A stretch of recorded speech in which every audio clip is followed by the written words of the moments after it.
Atlético Paranaense e Fluminense. E lá vamos nós para mais uma final de campeonato, para mais uma decisão, para mais um jogo importantíssimo que pode definir ou encaminhar muita coisa para o Fluminense. E eu não aguento mais, confesso para vocês, falar em decisão, falar em ansiedade e em expectativa para fugir da zona do rebaixamento. Mas isso é o que a gente tem e é por isso que a gente vai lutar, para acabar de vez com esse pesadelo em 2024. Eu não sei como você acordou hoje, imagino que não muito bem, imagino que preocupado. Creio que 99% dos tricolores acordaram preocupados hoje porque, de fato, a gente não sabe o que está por vir, mas a gente sabe que esse jogo pode ser um jogo chave para a permanência na Série A do Campeonato Brasileiro. Então, vamos juntos para esse pré-jogo importantíssimo, pré-jogo que teremos notícia, pré-jogo que teremos muita informação, como você já está acostumado,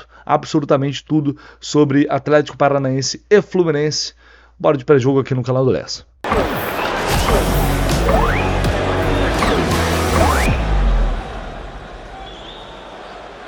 Cara, eu vou ser o mais sincero possível com vocês aqui neste vídeo. Eu sei que tá todo mundo muito exausto, cansado.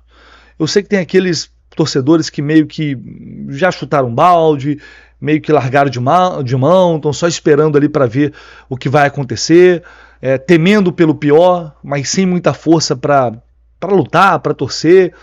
E de antemão já aviso que eu não estou aqui para julgar ninguém, né? Cada um tem seus motivos, cada um tem o seu jeito de agir diante de tudo isso de ruim que o Fluminense vem proporcionando ao longo de toda esta temporada.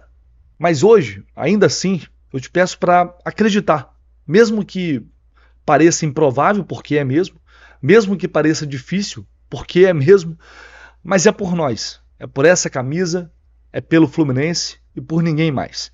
Infelizmente, o futuro do clube está nas mãos desses caras que maltrataram tanto essa camisa e essa torcida ao longo de 2024, que fizeram de tudo para se colocarem nessa situação e acabaram conseguindo. Só que, de novo, eu vou falar algo que eu já falei aqui algumas vezes. Esses caras vão passar, todos eles, inclusive essa diretoria.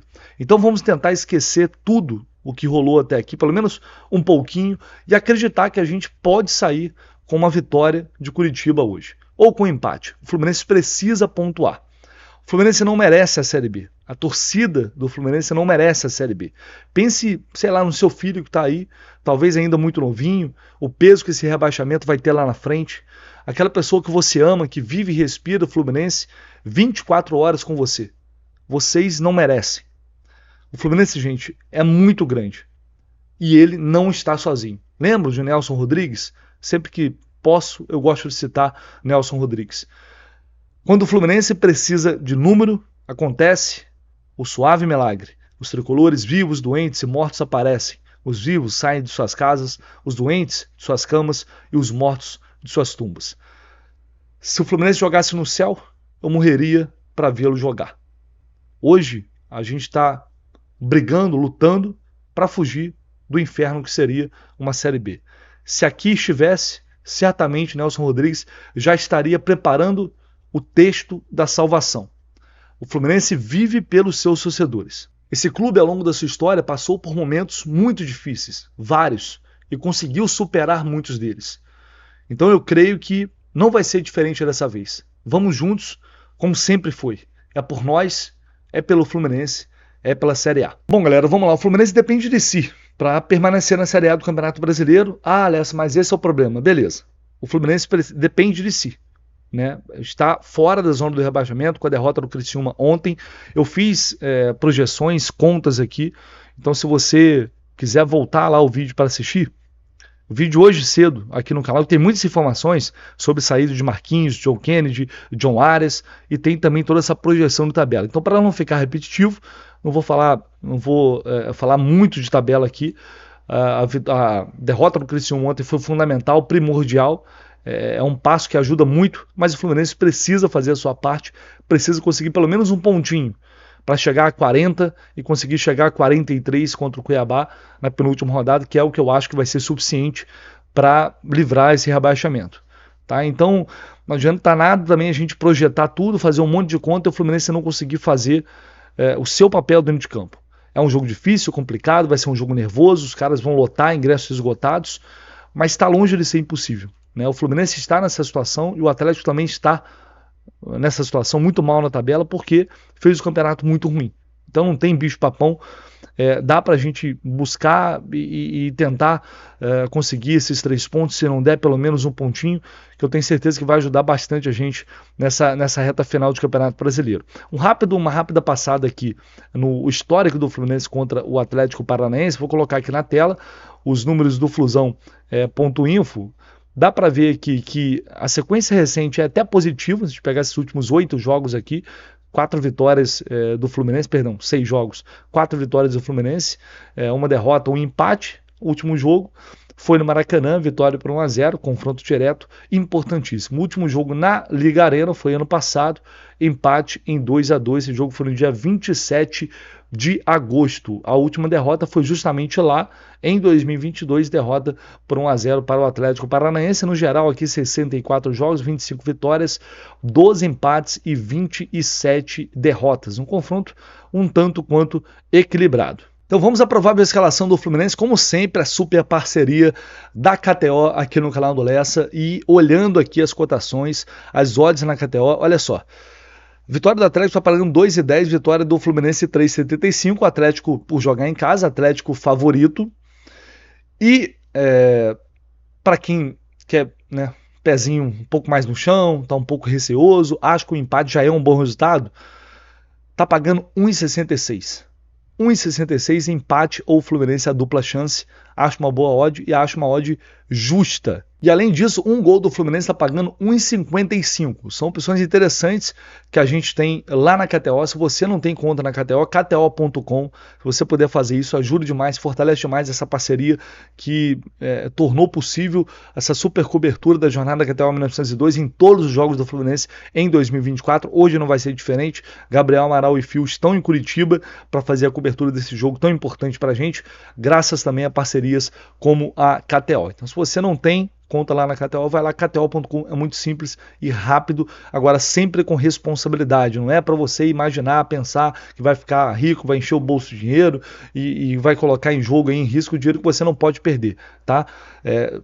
Vai lá, tenha em mente que é uma diversão acima de qualquer coisa e só coloque na KTO aquilo que você não depende, não um dinheiro que você não depende dele, que você pode perder e não vai te fazer falta, beleza? Então vamos lá, pessoal, os desfalques para esse jogo. Keno está fora, uma lesão muscular. Ontem o Fluminense confirmou lesão muscular. Keno, portanto, não está à disposição e a gente vai ter que aguardar para ver se ele vai ter condições de seguir, de voltar a defender o Fluminense ainda nessas rodadas finais. Ignacio mais uma vez fora, John Kennedy também fora, já tinha ficado fora da partida contra o Criciúma por dores musculares, fez exames inclusive ao longo dessa semana, e Marquinhos, trouxe essa informação no vídeo de mais cedo, Marquinhos não faz mais parte do elenco do Fluminense, foi dispensado pelo técnico Mano Menezes. Se você quiser mais informações, é só voltar no vídeo daqui pela manhã.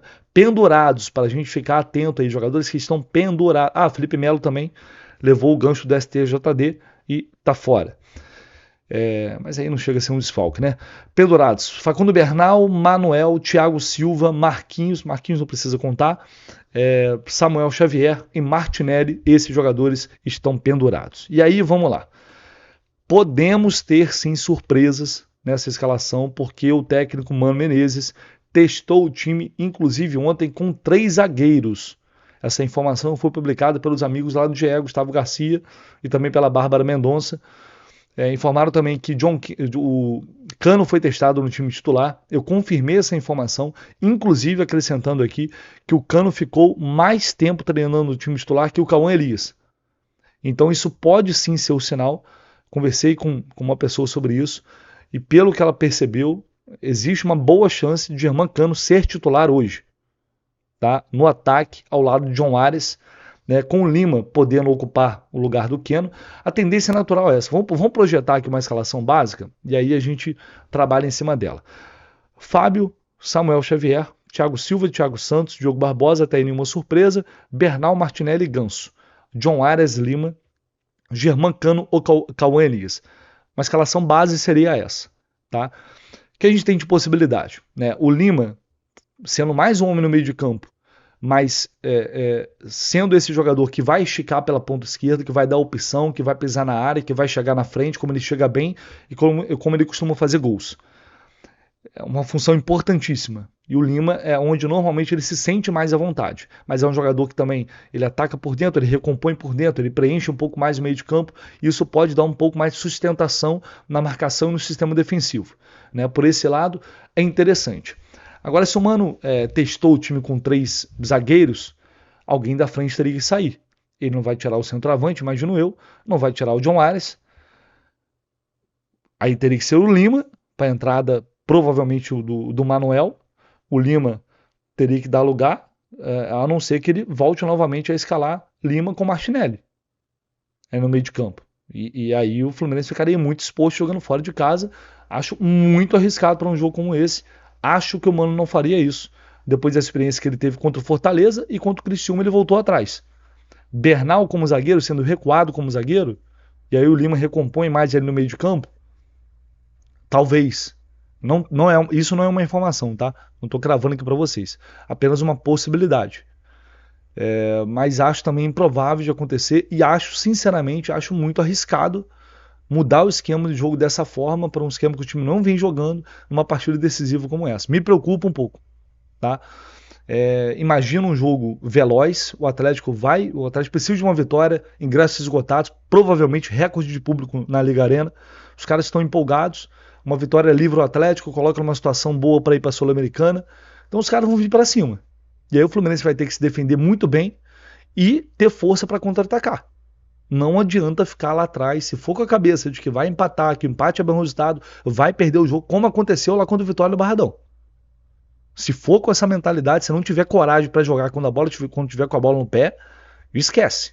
Não vai conseguir. Então eu espero que a tática do Fluminense não se resuma a uma atitude covarde de apenas se defender.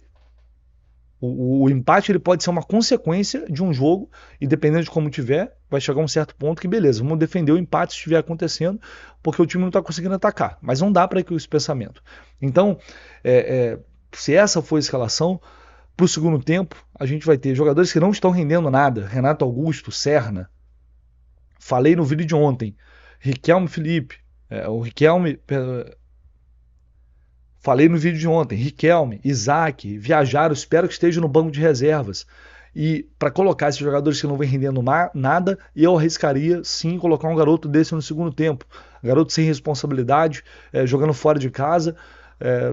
Cara, não tô colocando ficha nos moleques entrando numa fogueira danada, porque não tem oportunidade antes, né, enquanto uns ficam se arrastando em campo. Essa responsabilidade não é deles, não tem que ser deles. E talvez justamente por isso eles consigam entrar e contribuir. Né, confiantes, ganharam títulos esse ano, estão jogando muita bola. Eu arriscaria para fazer algo diferente. Como falei, trazer um fato novo. Conseguir... Talvez o algo a mais que o Mano esteja buscando não está mais conseguindo tirar desse grupo, não está conseguindo mais tirar desse elenco. Talvez esses garotos possam trazer um frescor diferente, trazer algo diferente para surpreender o adversário. Eu, pelo menos, apostaria nisso, caso haja necessidade, e provavelmente vai acontecer. Acho provável? Não. Mas, enfim, o Mano já nos surpreendeu com algumas coisas aí ao longo desses últimos jogos, dessa passagem. Não descartaria totalmente essa possibilidade. O Atlético é um time que leva gols de tudo quanto é jeito, até conversando com o Renan Reis, que já vai chegar com a análise do Atlético aqui, ele falou, cara, não tem nenhum padrão, porque os caras levam gol de tudo quanto é jeito, então é difícil você encontrar um padrão ali. Mas o Fluminense, como jogando fora de casa, não tem um bom aproveitamento. Né? O Mano, como técnico do Fluminense, acumula 14 partidas fora de casa, incluindo Brasileirão, Copa do Brasil e Libertadores. Tem 4 vitórias, além de um empate e 9 derrotas. Nesse período aí foram 12 gols marcados e 18 gols sofridos. Então, não é um desempenho bom. Você tem que ter um equilíbrio de se defender bem e atacar sem se expor muito. Não é fácil, ainda mais muito pressionado. Então a gente, enfim, o desafio hoje vai ser muito grande, vai ter mais uma vez muita inteligência emocional, muito foco para não cometer erros individuais bobos como o Fluminense já cometeu. Isso é primordial, é fundamental. Pelo menos evitar os erros individuais, crassos. Eu espero que hoje não se repita, porque isso pode custar mais um resultado negativo. Olha só para colocar compartilhado para vocês, favoritismos do Atlético, os comentaristas aí da TV Globo, narradores, 5 vitórias do Atlético para vitórias do Atlético, 2 para empate e apenas 1 apostando. A Jéssica Sescon, que apostou na vitória do Fluminense, apenas 1. Tomara que isso aí. Geralmente o pessoal diz que quando vai todo mundo contra é que acontece, né? Pois é. E, cara, para além daquilo que a gente pode controlar, aquilo que a gente não pode, às vezes quando a gente acha que não vai dar, que não tem jeito, que é mais difícil, um milagre acontece. E hoje, além de jogar bola, além de lutar, além de brigar, o Fluminense vai ter que contar com o imponderável também. E tomara que o imponderável seja a nosso favor. Mas sem briga, sem disposição, sem raça, se for aquele time do segundo tempo contra o Criciúma, esquece. O Fluminense tem que repetir atuações que já teve, que já mostrou, mas sempre que elas aconteceram, as boas atuações foram através de muita luta, de muita batalha, de jogadores que estavam naquele momento honrando essa camisa. E o que a gente espera é que esses caras possam honrar a camisa do Fluminense hoje. Coisas que eles não fizeram em muitos e muitos jogos esse ano. Que eles possam ter a dignidade de manter o Fluminense na Série A do Campeonato Brasileiro. Eu espero que eles façam isso. Vamos ver. E vamos ver o que disse o técnico Mano Menezes em relação a essa preparação encerrada lá em Curitiba. O Fluminense ficou um dia a mais em Curitiba, uma viagem diferente, treinou no gramado sintético. Vamos ver o que disse o Mano aí à Flu TV. Bom, a gente fez todos os trabalhos que pode nos aproximar da melhor preparação possível para aquilo que nós vamos enfrentar, né? Fizemos a parte tática defensiva, fizemos a parte tática ofensiva, fizemos com transição, fizemos com um time mais posicional. Fizemos no gramado normal, fizemos aqui no gramado sintético, né, que não é exatamente igual ao que nós vamos enfrentar, mas é parecido, aproxima mais a realidade do jogo. Né. Agora temos que fazer bem aquilo que a gente trabalhou. Né. Tenho falado bastante com os jogadores sobre isso. Mais do que motivação, mais do que entrega, nós precisamos de disciplina tática. Né. Disciplina tática dá aos jogadores a segurança de nós fazermos bem aquilo que nós precisamos fazer, seja defensivo, seja ofensivo, porque o jogo é jogo decisivo, são jogos que têm uma carga emocional bastante grande, vamos jogar na casa do adversário, o estádio vai estar lotado, né, com os torcedores deles, então todo esse ambiente a gente precisa neutralizar, e para neutralizar a gente precisa estar muito bem organizado, taticamente, e eu tenho certeza que estamos preparados para isso. Vamos com as informações aqui do Atlético Paranaense. Estou compartilhando com vocês aqui. As informações foram publicadas pelo GE. A provável escalação do Atlético com Micael, Léo Godoy, Beleze, Thiago Heleno e Esquivel, Gabriel, Filipinho, Isapelli ou João Cruz, Coelho, Pablo e Nicão. Né? Olho no Coelho. É o jogador mais perigoso do Atlético, sem dúvida alguma. O Nicão também é um cara muito experiente, um cara que também é perigoso. Mas o Coelho é o jogador que normalmente vem desequilibrando mais pelo Atlético. Eles dizem aqui que o Thiago Heleno volta de suspensão, reassumindo ali sua posição na zaga. O Zapelli pode ser mantido como titular, mas o João Cruz está na disputa. E no ataque o Canóbio também deve voltar, ficar como opção no banco de reservas. Ele não joga desde o dia 17 de outubro por causa de um edema ósseo. E vem se recuperando nos últimos dias, pode ser que fique no banco de reservas. O zagueiro Kaique Rocha e o lateral direito Madison estão no departamento médico lesionados. São as informações e a provável escalação do Atlético Paranaense para o jogo de logo mais. E por falar em Atlético Paranaense, vou chamar meu amigo Renan Reis, nosso laranja tricolor, com a análise do adversário que a gente tem que ficar atento em relação ao rival de hoje. É isso, meus amigos. Vamos falar do Atlético Paranaense, o adversário do Fluminense, nessa rodada do Campeonato Brasileiro. Vamos lá. Galera, ofensivamente é importante que nós fiquemos ligados no Coelho. O argentino vem se destacando pela equipe do Atlético Paranaense. A gente vai ver aqui que ele prioritariamente atua pelo lado esquerdo, vem sendo assim nas últimas partidas, e ele nos últimos 3 jogos marcou 2 gols e deu uma assistência, que a gente está vendo o gol, ó, contra o Atlético Goianiense, né? E mais uma vez aqui agora contra o Atlético Mineiro. Ele recebe, ó, mais pela esquerda, um pouco por dentro. Às vezes ele faz esse movimento de atacar por dentro justamente para abrir o corredor para o lateral, né? E aqui ele foi muito feliz, acertou, ó, um chutaço de fora da área, sem chance ali para o goleiro do Atlético. Portanto, é um jogador que precisa ser marcado de perto pela equipe do Fluminense. Na última rodada, ó, a gente vai ver contra o Bahia, mais uma participação em gol. Aqui um X1 contra um velho conhecido da torcida tricolor, o Gilberto. Ele vai no fundo. E aí, meus amigos, quem chega para finalizar aqui, ó, no funil é o Nicão. Ele finaliza e faz o gol. E isso daqui não é por acaso, tá? É uma coisa que o Atlético Paranaense tem feito. A gente vai ver que contra o Atlético Mineiro aconteceu também esse tipo de jogada. Ó. O Coelho recebe aqui pelo lado esquerdo, ele vai fazer a jogada individual e o Nicão, ó, vai ficar aqui bem na frente da área para receber a bola e finalizar. Ó. Mesma coisa, jogada pelo lado esquerdo, vem o passe de retorno e o Nicão está aqui, ó, na entrada da área, completamente livre para finalizar. Portanto, é importante que o Fluminense marque bem o Coelho, mas a gente precisa também ter esse olhar ali dentro da área, né, no Pablo, no Nicão chegando de trás, para que esse tipo de dinâmica aqui não aconteça. Então, meus amigos, eu mostrei para vocês essa jogada do Coelho, onde ele pega a bola pelo lado esquerdo, vem trazendo em diagonal e finaliza de fora da área. Foi assim que ele marcou o gol contra o Atlético Goianiense e também contra o Atlético Mineiro. Mostrei também as jogadas que ele faz ali pelo lado esquerdo, dando esse passe de retorno para o Nicão chegar finalizando ali na entrada da área. E o Coelho também é muito importante nas jogadas de transição. O Atlético Paranaense transita muito bem da defesa para o ataque, principalmente quando joga dentro de casa. Eles são muito fortes nesses contra-ataques. Quem assistiu o jogo entre Atlético Paranaense e Atlético Mineiro sabe quantas vezes o Atlético Paranaense chegou na cara do gol nesse tipo de lance. Então é uma coisa que o Fluminense precisará controlar bem. Não somente a questão da recomposição, mas aquilo que eu sempre falo por aqui, a questão da falta tática. Não conseguiu recompor, o perde-pressiona não funcionou, faz a falta, porque assim você impede que seu adversário transite rapidamente da defesa para o ataque. E o Coelho, ele vem sendo muito importante nesse tipo de lance, e é sempre assim, pessoal. Jogada pela esquerda, ele vem e faz esse cruzamento aqui, ó, rasteiro, para quem vem atacando por dentro, geralmente o Pablo ou o próprio Nicão, o meio-campista, enfim. E é assim que o Atlético Paranaense cria muitas jogadas de perigo. Aliás, aqui essa jogada acabou terminando num pênalti desperdiçado, ó, pela equipe do Atlético Paranaense. Mas o Atlético ataca muito dessa maneira. A gente vai ver aqui, ó, contra o Atlético Mineiro, um pouco diferente, porque o Coelho ele vai estar por dentro. Mas só para vocês verem, pessoal, olha só, a velocidade do Coelho, né?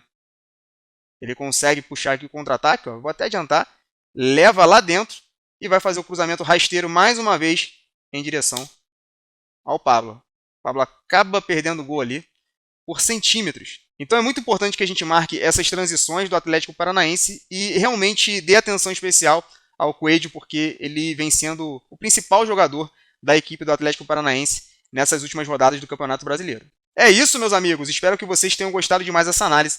Tamo junto, pra cima deles hoje. E saudações tricolores. Valeu! Vamos à arbitragem para a gente fechar esse pré-jogo e lá vamos nós de novo com Rafael Claus da FIFA São Paulo, mais um árbitro paulista dos últimos 7 jogos, só árbitro paulista apitando jogos do Fluminense, impressionante isso. Mas vamos lá, torcer mais uma vez para que o Claus não faça besteira, porque ele até fez jogos, tem que ser justo, né? Não teve nenhuma polêmica na vitória sobre o Flamengo por 2-0, teve também esse ano, vamos lá, recapitulando aqui, 2-2 com o Atlético Mineiro, números do Flusão.info. Campeonato Brasileiro, 2-2 com o Juventude, Copa do Brasil, vitória do Fluminense em cima do Flamengo 2-0, e empate com Fortaleza 2-2. Então 4 jogos, 3 empates e 1 derrota. De fato, nessas últimas partidas não teve lances assim, polêmicos que chamam muito a atenção. Então eu espero que isso possa se repetir logo mais nesse jogo. O retrospecto continua muito ruim, né? 40 jogos, 10 vitórias, 8 empates e 22 derrotas quando o Rafael Claus está apitando partidas do Fluminense. É realmente um negócio impressionante, senhoras e senhores, mas não tem jeito, não tem para onde correr. Vamos com o Rafael Claus logo mais, ele vai ser auxiliado pelo Danilo Ricardo Simão Maniz e pela Fabrini Bevilacqua Costa, todos de São Paulo. O árbitro será o Pablo Ramon Gonçalves Pinheiro, que é da FIFA do Rio Grande do Norte. Vamos com transmissão do Cazé TV. Hoje não terá transmissão pela TV, somente pela Cazé TV. Você pode assistir lá, mas deixe o áudio da transmissão com a gente. É muito importante isso. É transmissão de quem vive o Fluminense, de quem respira o Fluminense 24 horas por dia. É transmissão de quem vai viver todas as emoções desse jogo tão importante e tão decisivo. Vamos sofrer juntos, vamos lutar juntos. E eu tenho certeza que, no fim das contas, creio pelo menos, tudo vai dar certo. A partir das 4h30 da tarde, ao vivo já, com Fio Gabriel Amaral, equipe Jornada KTO 1902, assim como em todos os jogos ao longo de 2024, marcando presença em loco, lado a lado com o Fluminense, eles lá da Liga Arena, eu daqui, e a gente vai junto transmitir esse jogo e trazer todas as emoções para vocês. Um abraço, gente, até mais tarde, seja o que Deus quiser.